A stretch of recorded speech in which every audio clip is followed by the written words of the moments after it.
ನಿಖರವಾಗಿ ಹಾಗೂ ನೈಜ ಸುದ್ದಿಗಳಿಗಾಗಿ ವೀಕ್ಷಿಸಿ ಸತ್ಯ ಸುದ್ದಿ. ನಮಸ್ಕಾರ ವೀಕ್ಷಕರೇ, ಸತ್ಯ ಸುದ್ದಿಲಿ ನಿಮಗೆ ಸ್ವಾಗತ. ದಾವಣಗೆರೆ ಜಿಲ್ಲೆಯ ಹರೇಡ್ ತಾಲೂಕಿನ ಮೆಲಂದೂರು ಪಟ್ಟಣದಲ್ಲಿ ಇಂದು ಪೌರಸಭಾ ವ್ಯಾಪ್ತಿ ಜನಗಣತಿ 2026-27 ಸಾಲಿನ ಕಾರ್ಯಕ್ರಮ ಚಾಲನೆ ನೀಡಲಾಯಿತು. ಹೌದು ವೀಕ್ಷಕರೇ, ಪಟ್ಟಣದ ಪೌರಸಭೆ ಮುಖ್ಯ ಲೆಕ್ಕಾಧಿಕಾರಿ ರವಿಪ್ರಕಾಶ್ ರವರು ಈ ಕಾರ್ಯಕ್ರಮಕ್ಕೆ ಚಾಲನೆ ನೀಡಿದ್ದರು. ಈ ಸಂದರ್ಭದಲ್ಲಿ ಗಣಿತದಾರರಿಗೆ ಕೋರಿದ್ದರು. ಈ ಸಂದರ್ಭದಲ್ಲಿ ಪಟ್ಟಣ ಪೌರಸಭಾ ಅಧಿಕಾರಿ ಹಾಗೂ ಸಿಬ್ಬಂದಿಗಳು, ಪೌರಸಭಾ ಸದಸ್ಯರು ಹಾಗೂ ಶಿಕ್ಷಕರು ಉಪಸ್ಥಿತರಿದ್ದರು.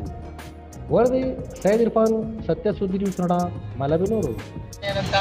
ಜನಗಣತಿ ಕಾರ್ಯಕ್ರಮವನ್ನು ವಿದ್ಯುಕ್ತವಾಗಿ ಪ್ರಾರಂಭ ಮಾಡ್ತಾ ಇದ್ದೀವಿ. ಈ ಮೆಲೆಬೆನ್ನೂರು ಪುರಸಭೆ ವ್ಯಾಪ್ತಿಯಲ್ಲಿ ಒಟ್ಟು 49 ಬ್ಲಾಕ್ಗಳಿದ್ದಾವೆ, 23 ವಾರ್ಡ್ಗಳಿದ್ದಾವೆ.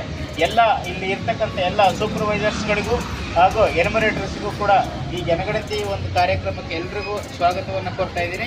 ಅದೇ ರೀತಿ ಪುರಸಭೆಯ ನಮ್ಮ ಸ್ಥಾಯಿ ಸಮಿತಿ ಅಧ್ಯಕ್ಷರು ಹಾಗೂ ನಮ್ಮ ಉಪಾಧ್ಯಕ್ಷರ ಮನೆಯವರು, ಅಧ್ಯಕ್ಷರು ಮನೆಯವರು ಎಲ್ಲರೂ ಇದ್ದಾರೆ, ನಮ್ಮ ಆಫೀಸ್ ಸಿಬ್ಬಂದಿಗಳಿದ್ದಾರೆ. ಎಲ್ಲರಿಗೂ ಕೂಡ ಈ ಒಂದು ಕಾರ್ಯಕ್ರಮಕ್ಕೆ ಸ್ವಾಗತವನ್ನು ಕೊಡ್ತಾ 2027ನೇ ಸಾಲಿನ ಜನಗಣತಿ ಕಾರ್ಯಕ್ರಮವನ್ನು ಅಚ್ಚುಕಟ್ಟಾಗಿ ಮೆಲೆಬೆನ್ನೂರು ಪುರಸಭೆ ವ್ಯಾಪ್ತಿಯಲ್ಲಿ ಯಾವುದೇ ರೀತಿ ತೊಂದರೆ ಆಗದಂತೆ ನಿಮಗೆ ಮನೆಪಟ್ಟಿ ಕಾರ್ಯಕ್ರಮ ಈಗಾಗಲೇ ನಾವು ನಿಮಗೆ ಅಪಾಯಿಂಟ್ಮೆಂಟ್ ಆರ್ಡ್ರು, ID ಕಾರ್ಡು ಮತ್ತು ಚಾಕ್ ಪೀಸು ಅಲ್ಲಿ ಬರ್ತಕ್ಕಂಥ ಎಲ್ಲ ಸಾಧನಗಳನ್ನ ನಿಮಗೆ ಕೊಟ್ಟಿದ್ದೀವಿ. ಬಂದಿರೋದನ್ನು ಈ ಬರುವಂಥದ್ದನ್ನು ಕೂಡ ಕೊಡ್ತೀವಿ.